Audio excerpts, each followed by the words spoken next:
Today on Between the Fur, we have the legendary, and I repeat that because it is truly legendary. This figure right here, Tim Derk, the original Coyote for the Spurs. And but before we get started, I do want to give a little shout out here to my sponsors because that really helps us out. We appreciate them. Today's episode is sponsored by Cool Properties. If you're headed to Las Vegas for a family or corporate outing and want a different experience, if you want to avoid the crowds, traffic, and chaos, you know what I'm talking about. Check out Cool Properties in Mesquite, Nevada, about an hour and a half outside Las Vegas. They offer a variety of property rentals, just minutes away from 2 world-class golf courses and luxury resorts. Full access to pools, hot tubs, gyms, and they are all located at the clubhouse. Bring the family, or not. Rest easy with Cool Properties. Click the link below for more details. As a professional mascot, one of the hardest things is finding creative props and toys to use while you're performing. It's hard unless you visit the store at GameOps.com. My friends over at GameOps.com have dozens of mascot-related products. Okay, here's an example. You're working on a proposal skit. They have a giant engagement ring prop to make the joke even bigger. There's plenty more at the store, so visit the store, GameOps.com, and take a look. It's awesome, man. They have everything. Check it out. Tim, we're back. Brother. Now, are you, when we talk, are you Ken? Are you a particular Ken who used to be particular care? I've always been really careful. I've had your back for a long time. Thank you, and I appreciate that. How do you want me to go here? Okay, so I appreciate the question. Okay, we've had to do a lot of bleeping in the past here, and you know, even though things are changed for me right now, the anonymity is still a thing. So, you know, hey, look, if anybody digs too much, you know, anything's out there. But at the same time, the legend, and I'm like, oh, the legend. And are they going to understand that you are a legend, or should I just let that go? Hey, you know what? We talk about and we can infer and tell stories and things like that. There's a you know, I like to keep it just above board on all that. You can watch me tap dance around. It'll be fun. Yes. Okay. But you know what? It's really good to have you on here, man. We go back, and I tell you what, when I was just a young, I was about to say pup. No, little kitten in the league. I'm telling you, it was a real pleasure to learn from this guy. Okay. Way back, I was very fortunate to get on the team plane and go down to San Antonio, go behind the scenes with the Coyote, which was one of the first NBA mascots. Really, there wasn't a whole lot out there. And you know, was there anybody before you? I mean, it's so long ago. I mean, even the license plates back then, I remember my first license plate had Roman numerals on it. I mean, it was a long time ago. But I want to say the Phoenix Gorilla and the Spurs Coyote have been pretty close. Right. But and that's before Bob. That's before Bob. We're talking. This is the original Gorilla, which was a whole different story. He was a youth minister, a great guy. But before that, there might have been some mascotting going on, but it didn't reach any volume of any sort. It started out as a wild, wild west of just entertaining for the sheer fun of it, into where we all of a sudden were having mascot conferences in Las Vegas, and guys were bringing in leather briefcases along with their whoopee cushions. It was like, how did this happen? Right. And you were a part of that whole growth. It was fascinating. Isn't that, you know, speaking of the Wild West, isn't that just the way it was? It really, we refer to it like that all the time. And it really was a time of making stuff up. Oh, it No was, rules I call it except, MacGyver. yeah. You just look around the, we had to do sometimes six, sometimes if the game went in overtime, nine timeouts a game in a single game. Oh, yeah. Now, that's unheard of. Right. So by the time you're at your sixth bit, you're looking around the room going, all right, there's a paper clip, a can of paint. Ooh, there's a dead mouse there in the arena. Well, all right, what could we do if we painted the mouse blue and put the paper clip in his lip like he was smoking? I mean, you just started grabbing. It was just amazing improv theater. It was. It was. I remember moments like that. And some of the stuff you did was just really taking that painted mouse to the next level and presenting it in a way that it looked like you had planned it for a week, I mean, really, and yet people knew that it was just spontaneous, just the stuff that you were doing, and I loved your personality, when you were performing your improv, your spontaneity was spot on, and then before that, in the planning, in the conversations and everything, I noticed that you were just thinking like way over here, and then reeling it back in, going, okay, now how do we apply that into a game? All right. It's funny how people that have really performed a lot of improv, you say it's amazing how much preparation really goes into improvisation, meaning in order to react, it's like a stand-up comedian who has a 5-minute set, and he's going to tell those jokes, and he's done it for years, and he's really good. But he's interacted with the crowd that he's working with every night too. So he has a whole nother 5-minute set that he can react to if someone in the audience is from Toledo, or someone yells out the word tornado randomly. He's got all this stuff. It's not necessarily going to be used. And if it is used, it's going to seem totally improv. Like he had a whole bit about the word tornado. How is that possible? Well, he has a whole library of comebacks for audience hecklers or whatever it is in his stand-up routine, which that is part of his entertainment. Yeah, which is, I think, a combination of spontaneity, planning, timing, and add in experience. Because a lot of that stuff you can't get without experience. And then I'll add one more word. I'm going to call it naivete. We would go out with the intentions of doing a certain skit. It's going to go a certain way. I've got this improv. It's perfect. And it would just be like, is this mic on? Like it wouldn't work at all. And there was just something in the mascot world where it was like, we would just shrug our shoulders and move on to the next.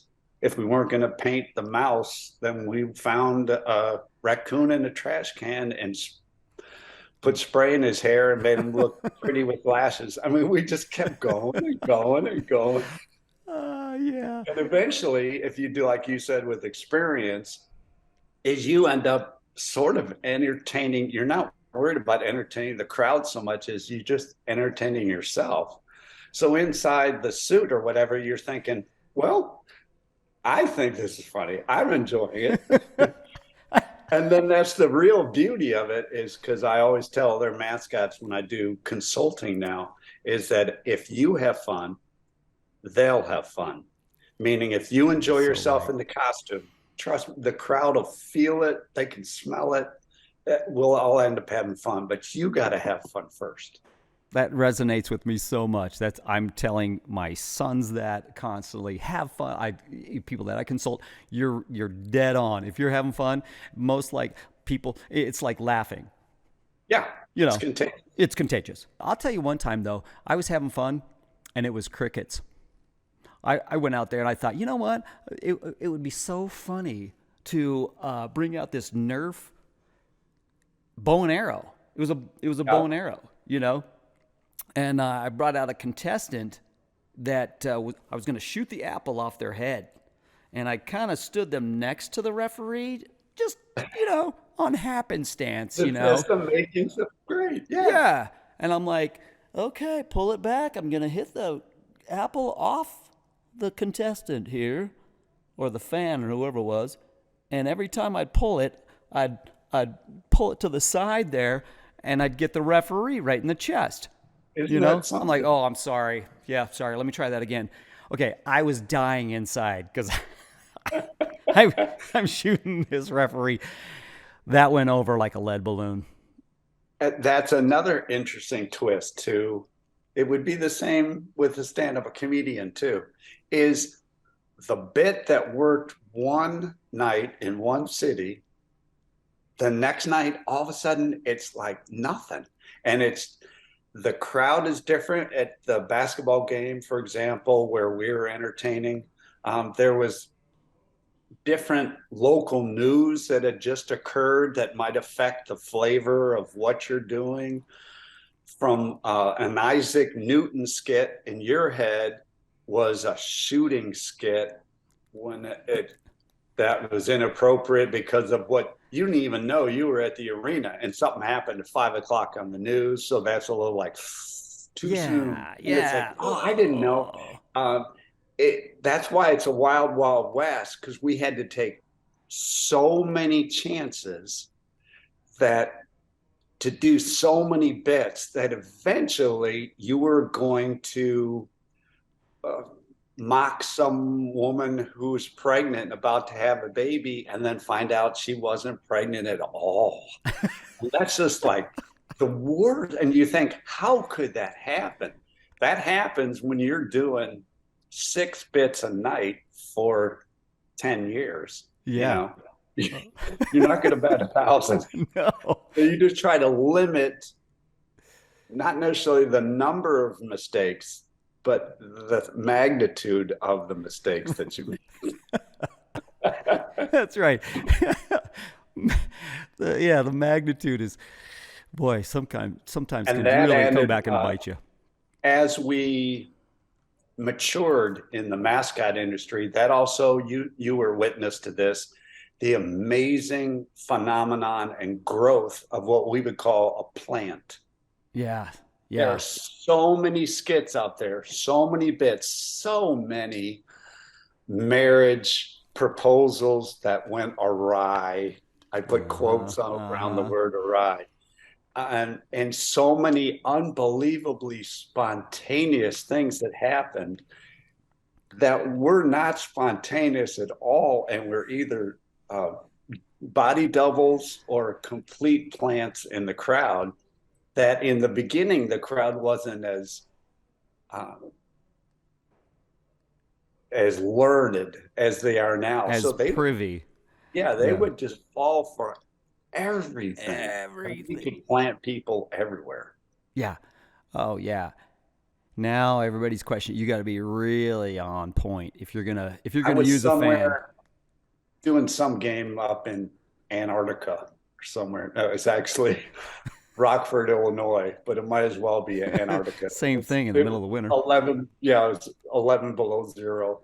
And I was doing a game, and my mom had lived in Chicago at the time. So it was one of her first times to go watch her boy entertain with another basketball team. So she drove up just about an hour away from Chicago to see me. So I came on the court, and I'm thinking, God, how many times do you have a chance to have your own mother at a game? There's got to be something here. There's some painted mouse.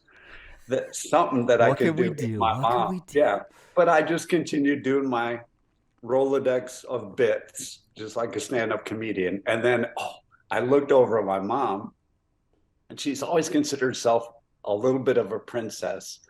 So she had on this beautiful full-length fur coat because it was so cold. Right. And I thought, oh my God, there it is. So I just went over and gave my mom a hug while the camera was on me. And then I ripped her coat off her chair, brought it out on the court and looked at it and looked at myself and saw that we were both fur. And I just started lamenting over the death of this coat. And then I set it down on the court and started to give it mouth to mouth and chest, chest CPR. compression. And out of the side of my head, I could hear my mother in like the second row saying, "You bring that back, Timothy." And she always called me Timothy when I was really in trouble. But then I got home later after the game, and the coat resuscitation was on ESPN, Play of the Day, all New York Times, blah, blah, blah, blah. And it was just that I saw a blue mouse. I mean, I looked at my mom, and there she was. She had the coat on. I just had to go for it. That's just, you just end up doing that, and then all of a sudden a decade passes. Yeah. Yeah. Crazy. Amazing. I just remember my mom, one of the first games that she came to, all I got from her after the game was, "Ken, okay, that was such a fun game, but do you have to, like, if I guess make one suggestion, I don't really like it when you lift your leg on the ball." A balance beam and a tutu? Really? That was your big She's thing. like, "Why do you lift your leg on the basketball?" Yeah. I'm just walking by. You know What what? would a dog do? Yeah, exactly. Come on. One thing, finally my uncle got to see a Spurs game that I was doing one year, and he is just an incredible, modest guy, but he's won the Silver Star and whatever is the second highest award you can get when the U.S. is not at wartime in the Army. He's a full bird colonel, just handsome, rugged jaw, 90 push-ups, but doesn't say anything. Just a great guy and a hero of mine. So he got to see me do a game, and you could tell after the game he was like, "That was great and it was really entertaining," but you can't impress a guy like that too much. So we get back to the house, and I'm lifting my gear out of my car into the garage, and he ends up picking up the trash bag that has my suits in it that I wore that night. And he goes to lift it with one hand, and he's like, "Oh, geez." And he needs two hands. And he's like, "What do you have in here?" And I said, "Oh, no, those are just the suits, the little lightweight suits that I wear." And he's like, "It's so heavy." So I said, "Well, that's my sweat. I mean, there's about 12, 14 pounds of perspiration in there." The soldier was so impressed. I mean, he understood immediately what kind of taxing physical evening that must have been in order to equal this amount of moisture loss. And that's when I thought, oh, if I can impress that guy, that means I'm in. Yeah. Well, and one thing I loved and learned from you, and I was always very active during games in college. Before I got to the NBA, man, you run, and in college it's just, hey, you run around and hey, they're happy. Heck, you could raise one arm and I love you. Yeah. Raised his arm. Look at that. And so, but when I got to the NBA and it got a little bit more, hey, people need to be entertained. You have to step it up a little bit. I got to where everything had to hit. Everything, all my energy had to be very well spent, and it was. I had to take it to the next level, not just in my energy, but in my entertainment, which took more energy. Okay, so in my opinion. So not only was it a physical thing at that point, it was much more of a mental game for me. And, what I loved when I came to visit you the first time, you worked the whole game. I mean, you worked the crowd. If you didn't have something on the court or a promotion, you were still working. You weren't back in the back chilling and, having some Gatorade, which Gatorade had just come out back then. But just kidding. You were on. You were working from pregame to postgame. It was go time, and that really impressed me about you. But I knew that's what it took to be at that level. There's no slack. And when I first started, I actually, to think of that now. Now you have, we'll call it, mascotting has been Disney proofed.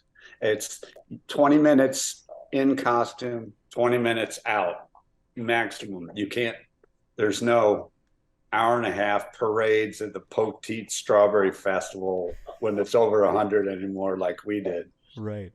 But back in the beginning, I wanted to have the Coyote there as much as possible so that he became as much a part of the team as anyone else. Yeah. Same reason I wanted to wear as much fur as possible, even though I knew that meant it was going to be super hot, because I wanted you to think of it as a coyote, not as a guy in a coyote suit. Right.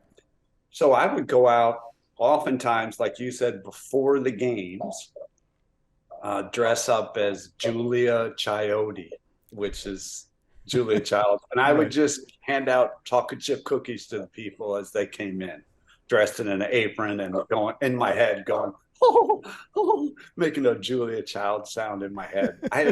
I didn't have to be out there. It wasn't planned, but I just wanted it to be there. Yeah. And oftentimes before the games, in the beginning, I'd be on there during the national anthem. And I remember standing there with my hand over my coyote's heart for 2 or 3 minutes while they sing it. And you could just see drip, drip, drip, the sweat just drip. And you'd have to question now, you've got to pick your spots a little better.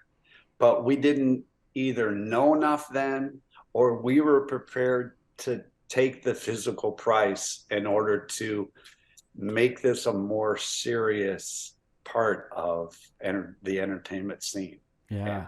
And it was also, I think back then, we were also trying to make a point as well. It was so new, mascotting was so new that we were trying to give it some validity. Yep. Like what we do. Go ahead. We had to prove ourselves. Yeah. I mean, my name at first was down in front. I mean, that's all I heard. And I had one of the Spurs players bump into me with a door. And he looked at me for the first time. It was right as I was beginning the Coyote. And he said, "Get out of my way, reindeer." And, it was just, we got $25 a game. It was this close to being a mime. Yeah. You really had to work to get to legitimacy. So it was funny that we were doing this entertainment and you have the goal of entertaining the people that are in front of you, you would hope. But we had the goal of entertaining and proving ourselves to our very own teams that we represented. Because at the beginning, half the administrative team side of the basketball team were like, no, we don't need this. It's not going to fly. It'll never last. Mm-hmm. And it just makes it even more amazing that it's become what it has. It's remarkable. Yeah.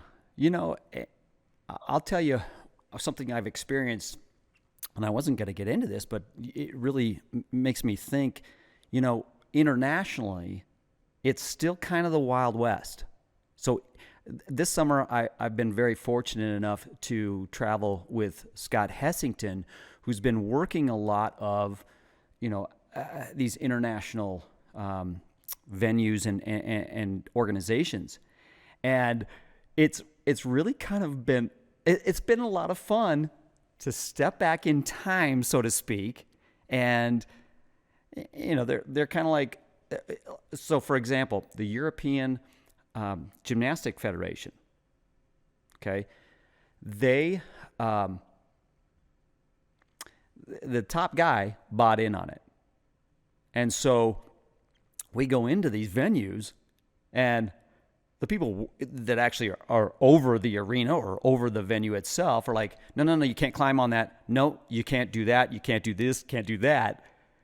And because we have Fareed, in our, having our back, we're like, hey, sorry, we can, and it's been really fun to be a little bit of a rebel again and say, we can do it, and because we were rebels early. Oh my gosh. And a lot of times we didn't actually, we were paid I was paid by the Spurs in the beginning, but I didn't work for them. I was just, whatever department I was in would be called in-game entertainment, the third parties that they hire to sell popcorn or raffle tickets or Coyote or whatever. So I didn't really work for them. You were contracted?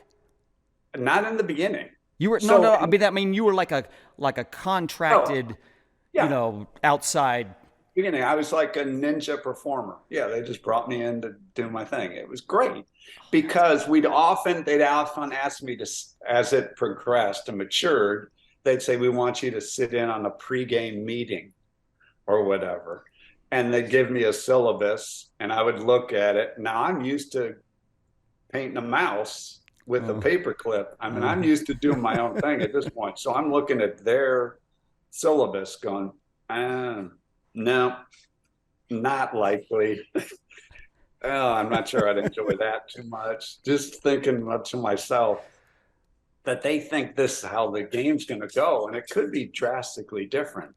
So oftentimes I do my own things knowing it wasn't exactly what they had planned, but it ended up being super funny. So they couldn't say anything, but they couldn't call me into any room and dress me down or anything because I didn't work for them in the first place.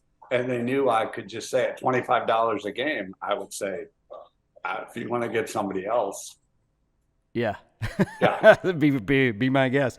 But the beauty of it is we went from sort of adversaries, or at least people that are working definitely separately, to, like you said, you find one person all of a sudden that has your back, and that person becomes a key figure in that organization. And then as the years go on, all of a sudden you're working together with their total support.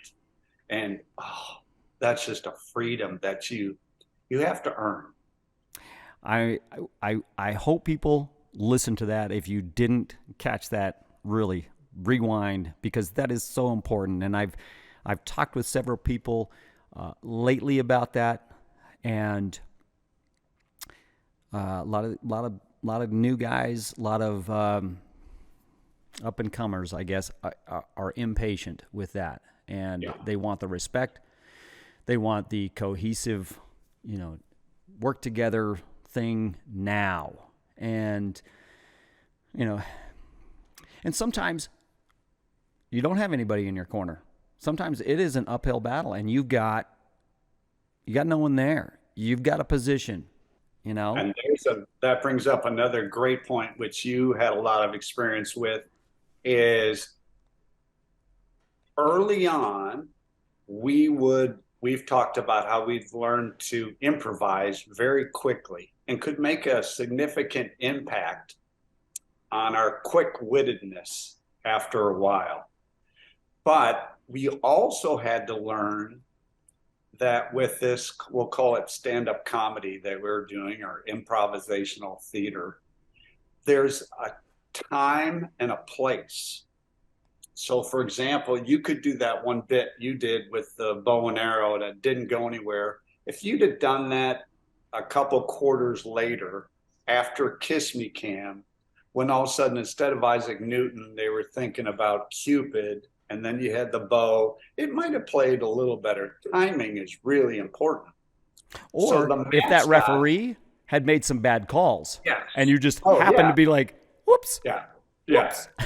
Timing is everything. But it was the mascots had to learn. It wasn't just the sports organizations had to learn about mascots. Mascots had to learn about sports organizations too.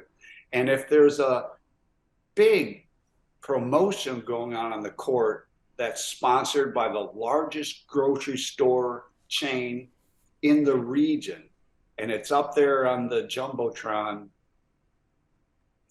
getting their money's worth. And then you come out on the court and start chucking the ball backwards and make a half court shot. Okay, you made a great shot, but that wasn't the time. You don't want to distract from the number one sponsor of there are times and there are times. Yeah. And that's when, as you mature as a mascot, you learn to pick your spots and call your shots, but you're willing to stay in the back when it's not your time at center stage. Right. And some mascots, like you said, they're a little impatient. They want to be out there, and every time they have to, it's all about me. Now, you end up learning to become much more of a team player as you age. Yeah. So, Tim, I want to switch gears just a little bit here and tell about a certain trip we went on. So fun.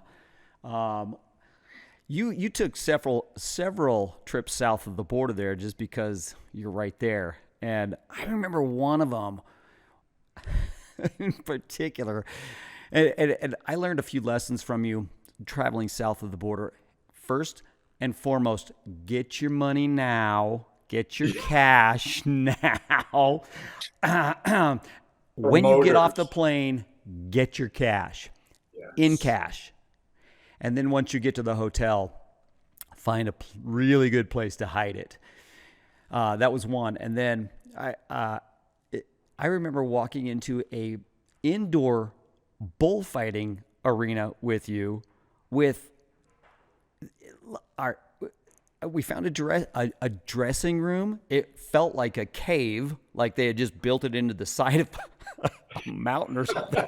It was all stone, and it smelled like, Pirates of the Caribbean. And hieroglyphics on the wall. Right. Old chalk drawings from the 200 BC. From when it used to be a prison. And yeah, right. And we go in there, and there's birds, there's bats, there's stuff flying around up there. I mean, there's like, I don't know, some kind of netting up there with, I don't know what that was all for, but it was all kind of ripped and hanging. It really felt like something out of a movie. It was really scary. And on the dirt of this bullfighting arena, they had laid planks of plywood and then a basketball court on top of that. And then there was an actual wooden path, like a plywood path out to the court. Do you remember this? No, well, the honest answer is I don't. But the reason is that type of environment was not that uncommon the further south we entertained. I remember it wasn't with you. I was doing something with Grant Hill somewhere where I was supposed to close the show with dunks. And the stage was only 15 feet long. So there's no way you could get a run to hit the tramp. Were you there? No. So what we did was wait. Yes. We had, well, I mean, this is the way the story ends up in my head. But no, go ahead. There was a truck parked next to the stage. The stage was elevated, and I think you and I noticed, like, oh, wait a minute, that truck's pretty much as high as the stage. We'll just put another truck behind that truck. And we'll just run truck to stage to tramp to dunk. And we ended up doing it that way. That's And so right. it was like, we were like Tom Cruise and Fur to do their own stunts. Oh, And that's then I remember right. once you And think, and it's 120 degrees. yes, you think, if you think 3 minutes isn't a very long time, then I would tell the person whoever's saying that 3 minutes isn't a long time has never wrestled. Because if you wrestle, I think the periods are 3 minutes. By the end of the 3 minutes, you can barely lift. You're so much lactic acid in your body. It's just all right. Now put that in a mascot suit. You and I had we'll call it 7 minute halftime show. So there's, to put it lightly, there are at least 20,000 sets of eyes watching just you and I. And we've got 7 minutes where we have the language barrier, they can't say anything. There's no, it's just an empty basketball. But we're No going to put on the communication dunk with the show. DJ, with the No, yeah, announcer, with that. there are dogs running on the court at this time. It's just it's fantastic to think that we'd ever have an opportunity to even try to endure this. So I I do my first dunk. I'm not that great a dunker. You were better than I was, but neither of us were world caliber. That wasn't our shtick. Was comedy, not necessarily gymnastics or whatever. We could just do a lot of everything and not any one thing great. Right, I would hope you'd agree. Absolutely. So you and I wanted to be funny for the next 7 minutes, but we knew we had to do it dunking. So we were already a little bit like, we can't use our best stuff, but we're going to get through this because we want to get paid. And I do my first dunk, which is just a warm up, get loose dunk. Right. And then out of the little hole that I look at in the Coyote's head, as I'm walking back down the court, I see you begin your second dunk. And then you stop halfway and you reach down to the court and you pick up a little piece of imaginary dust with your fingers, like, oh man, that was going to ruin my whole dunk. I'm glad I found that. Which you and I know is a bit, you're doing it in every city, every night. But what we're thinking is like, excellent, because that ate up 20 seconds. Now we only have 6 minutes and 40 seconds left. That's what I called active recovery time. Exactly. I got to get some breath back here. So then I see you whisk by my head while I'm walking to the other end, because you're just doing the regular dunk just to get loose too. And because our best stuff, we got to save till last. We can't let it out early because even our best stuff isn't, neither of us are flipping a whole lot at this point. No. And all of a sudden I turn to start my second dunk and I look and I can't find you anywhere on the court. So I thought, okay, maybe he's sitting in the front row, because I've had assistants before that actually went to hit on girls during the halftime show because he figured I'd be okay. And he's sitting there with his arm around me. It's like, oh. So I look around, still no Ken Solomon. And I thought, okay. And then I look beyond the basket and there's a ramp. This is in Guadalajara, Mexico, by the way. Yes. Yep. This is in Guadalajara, Mexico. We were on the Magic Johnson and his team, touring Mexico. So here we are. We have 6 minutes and 40 seconds left in our halftime. And there you are up at the back of the ramp with your head off a little bit. And I'm thinking, wow, Ken would never do that unless something happened. maybe he broke a strap or something in his head where it was really unstable. He just needs a second to do like an Indianapolis 500 pit stop. He'll be right back. So I do my second dunk, and then I glance back to where you are, and all of a sudden they're loading you into an ambulance at the top of the ramp. And you either broke your shoulder or did something to your shoulder. Both. I dislocated it and broke it, and it was still out. And you still performed in London the next day, I think, because you wanted the money. Yep. 3 days later, I was in. 2 days later, I was dunking in London. Yeah. But I had 6 minutes and 40 seconds now of just me in Mexico, and I was as dying. A weak dunker. I felt so bad. I'm like, I got to get back out there, but I couldn't get my arm to like go down. It was just stuck up. And again, the performer in me or in us is never like, ooh, this, I'll just have to quit. I'm sure it was just like, okay. So I'm by myself. Okay, there's no mouse, there's no paint, there's no paperclip. Okay, I've got 6 minutes and 30 seconds. So I start improvising with the crowd and throwing in, we have that other Rolodex of fur coat in the second row. I mean, we could always find somebody where you hug them and be sweet to them and then grab their purse and walk away like as if you're stealing their purse. I could do that.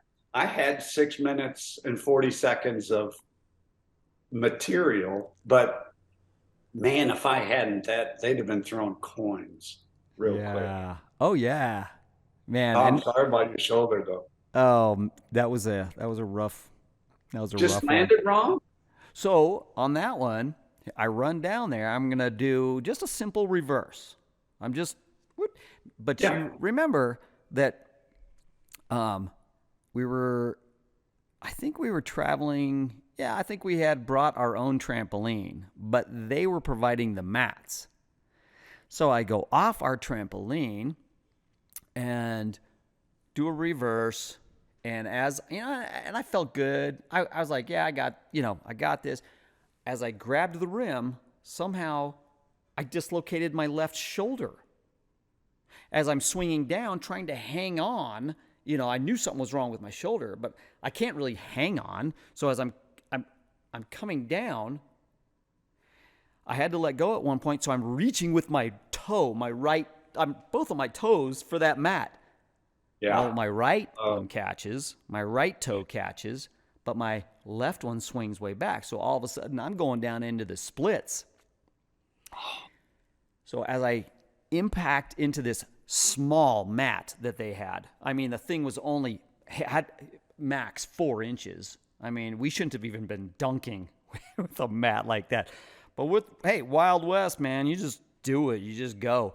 Well, caught that mat, hyperextended my right knee because I'm in the splits now. That foot is way out here, and my right hip sublexed. It slipped out, dislocated. But as I fell over onto it, it popped back in. I'm like, what is happening? All this in 10 seconds. All this, yeah. So then I go to get up, and I can't move my arm. It's out. My shoulder is out. So I'm literally holding it, and I roll up on my right elbow and get to my knees, which my right knee is killing me. My hip is killing me.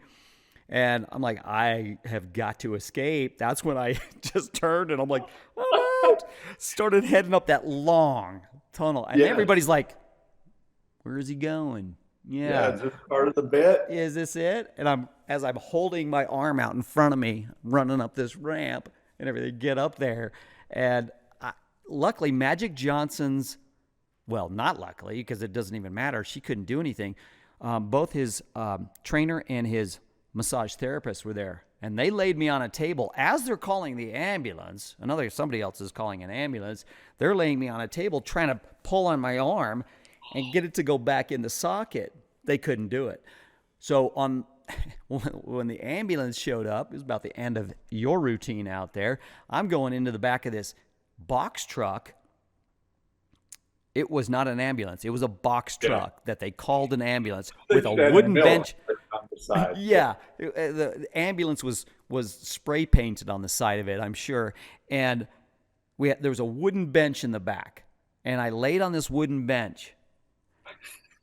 My assistant at the time, young guy, they said you can't ride in the ambulance, but here you can ride in the police truck, because the ambulance didn't have sirens and lights. So the police truck led us to the hospital with my assistant standing in the back of the truck, holding on to the roll bar, the light bar, standing in the back of this police truck.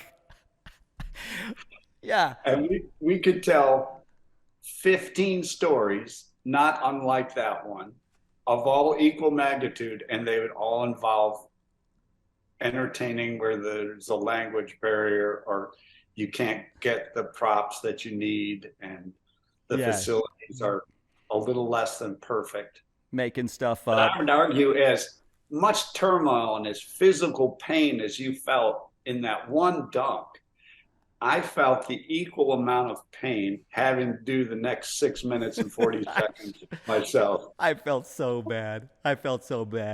Oh man. And you know what is we got stuff stolen on that trip. It was just a rough one. Yep. And then luckily I got my shoulder bandaged the next, that night. We get back. We're supposed to perform in Chihuahua the next night. And I'm like, I don't know how I'm going to do this. No. Remember, we went over to Chihuahua. We went over there, and no Magic Johnson. That's where he Remember? bailed. Yeah. Yeah. He bailed. They had lost that game. It was a bad night for everybody, including Magic Johnson. Yeah. So they lost that game. We had stuff stolen. Yeah. We had stuff told. It was your camera or something. Yeah. And so we get to Chihuahua, and they're like, yeah, no game tonight. I'm like, thank you, because there's no way I could do anything with the pain in the shoulder. So we flew back. We took our the next day. We hung out by the pool that day. But then we flew back into Houston, I believe. And from Houston, I went to London to go put on a week show of dunking there.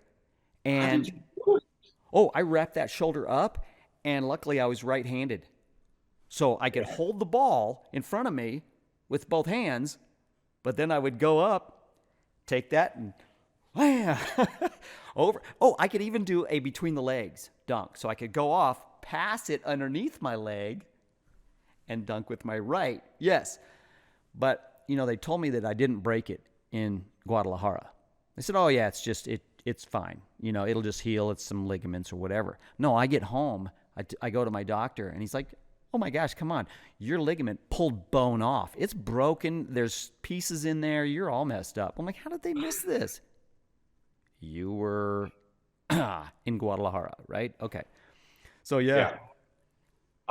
Crazy. Wild West. The Wild Wild West. So let me ask you one quick question before, because we're kind of getting lengthy on time here.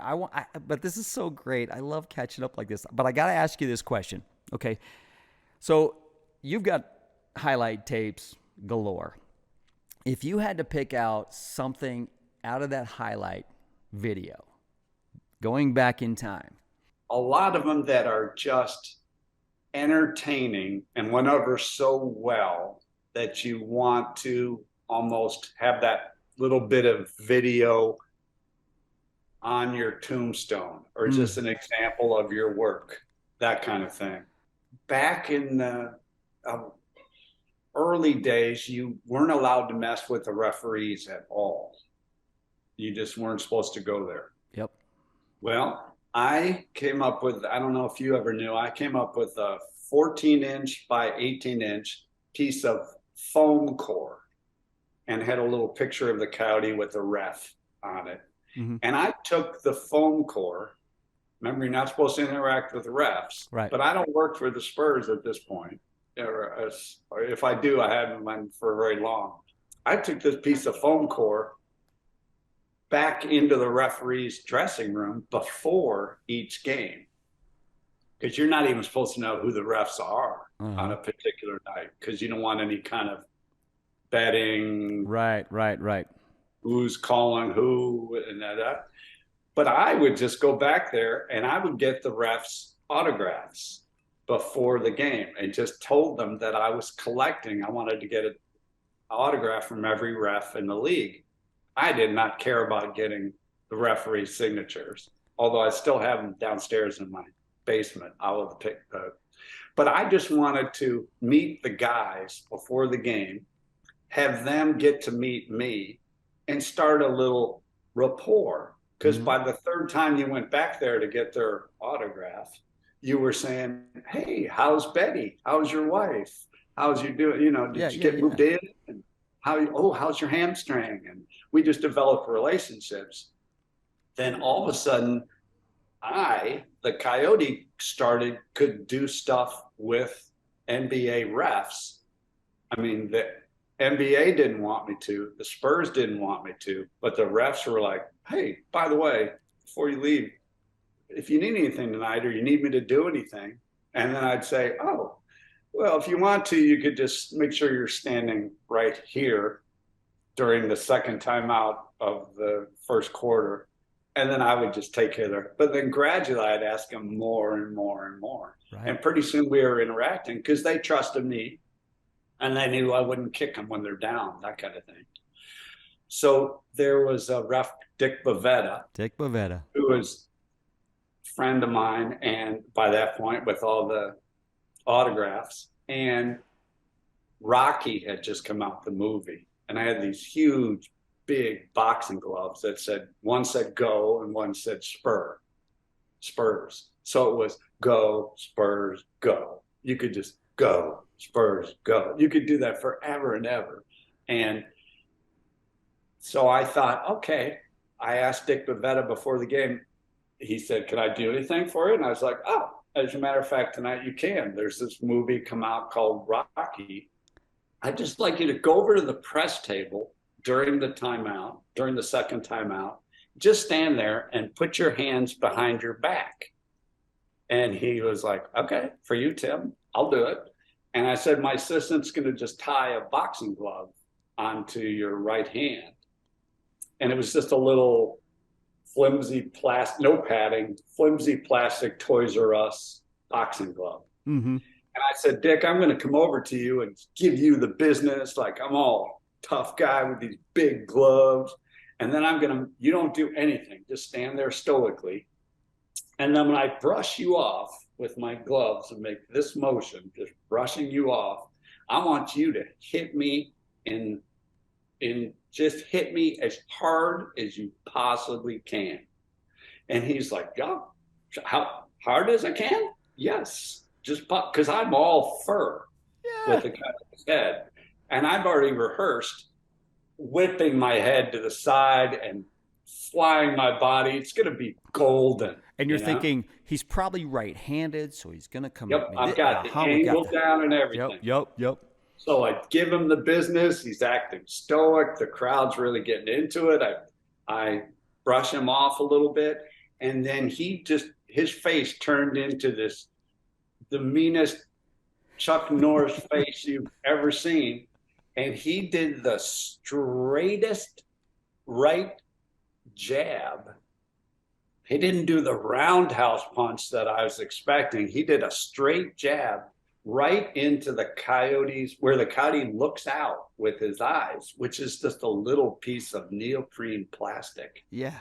Didn't hit the Coyote's face at all. He put his fist right in the Coyote's mouth and immediately just broke my nose, just shattered it, broke his finger. Blood started immediately coming out of the head onto the court. my assistant walked by, and he doesn't talk to the coyote because the coyote doesn't talk. So he just walked by, and I could hear him under his breath going, "I'll get the trainer," and broke my nose, broke his finger, and then for the rest of the game, every time he walked over to the press table to call a foul or whatever, the Spurs personnel and play-by-play announcers would duck like as if they were afraid he was going to hit them too. It became a whole bit, and he got the nickname Dick Boom Boom Bavetta. And around the league, there was like, oh, Tim Derk got in a huge fight with a referee. They hate each other, and this is just, oh, this is so. And he and I sent each other Christmas cards. It couldn't have been any more fun, but it was definitely a skit that went wrong. That kind of skit are my favorites. Yeah. But if you saw that bit, it would only be a 30-second little Rocky parody. But there's so many different layers to that onion. You could do that with so many different skits. Oh, yeah. Yeah. So and it's so really many hard. different skits could come off of that as well. It's just, and if you're getting that kind of pub, well, then you strut out the next time, the next game you come out with the robe on, and chains and a posse, and you just. But it's just a delight to explain these kinds of things, or at least my vision of it. And I can just tell. And two, it's fun to see it in your eyes because I know you have experienced the exact same thing. Later on in my career, I started to get noticed more and more. Maybe it was after I got sick or something, but people started lining up in the Denny's to get my autograph. And the line started getting longer and longer, and I'm thinking, God, this is, it's being real nice to everybody. It's like, I don't get it. I'm not going to be able to eat this meal hot, but here we go. I just start signing, and then we finish up, and it kind of hit me. The guy that I was having dinner with that night, his name was Dr. John Muma. He's an ophthalmologist surgeon who uses a microscope to do eye surgery on kids. And he volunteers. He's not only a successful eye surgeon in San Antonio, but he often flies down to Mexico to work on impoverished children so they can gain eyesight that they wouldn't normally have because they don't have the medical facilities that we do. And it just hit me. All these people are lining up to get my autograph because of my skit with Dick Boom Boom Bavetta or whatever. But these people, they don't have any idea that the guy that they should be asking for the autograph is the guy sitting across from me at dinner. And that's a way to say that I understand mascotting is not first responders or nurses or teachers, but it's amazing that it had as much impact as it did. Yeah. So I'm just so thankful to have had that opportunity.